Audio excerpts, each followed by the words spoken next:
matière de retraite, on oppose deux systèmes. Répartition d'un côté, capitalisation de l'autre. Ces deux systèmes, c'est vrai, fonctionnent selon des logiques un peu différentes. Néanmoins, elles ont un seul objectif, c'est de fournir des revenus à des anciens actifs, donc sous forme de pension, de rente. Mais qu'est-ce qui distingue la capitalisation de la répartition? La répartition, c'est simple. Ce sont des cotisations prélevées sur les actifs qui servent à financer les pensions des personnes qui sont à la retraite. C'est un circuit en flux tendu où la solidarité générationnelle est prioritaire. Ce sont les jeunes d'aujourd'hui qui travaillent au profit des retraités d'aujourd'hui. La capitalisation, c'est un peu différent.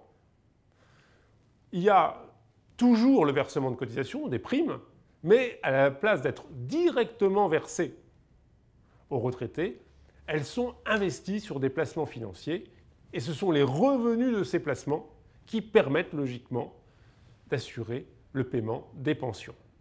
Néanmoins, en fait, répartition et capitalisation ne sont pas complètement opposés. Pour qu'il y ait des revenus financiers, il faut qu'il y ait des gens qui travaillent.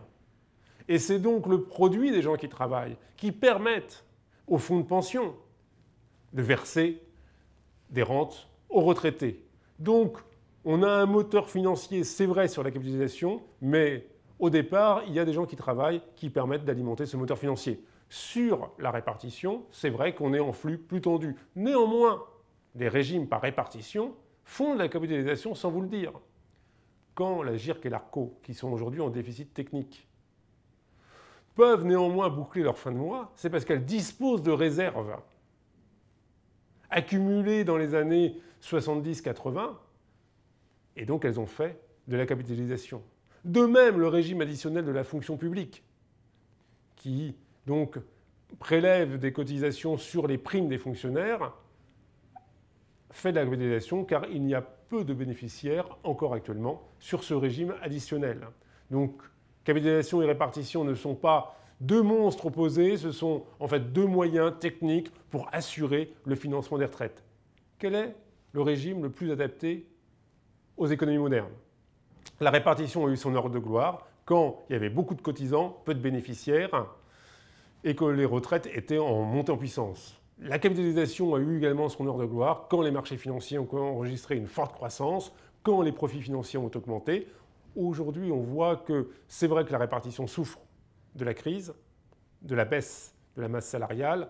On voit que la capitalisation est sujet évidemment aux fluctuations des marchés financiers. C'est vrai qu'aujourd'hui, on a besoin de capitaux pour développer l'économie. Et il y a un point important à prendre en compte. C'est que la capitalisation permet aux retraités d'accéder à la croissance de l'économie mondiale. Et que de ce fait, les Chinois, les salariés des pays émergents peuvent financer la retraite des pays dits avancés.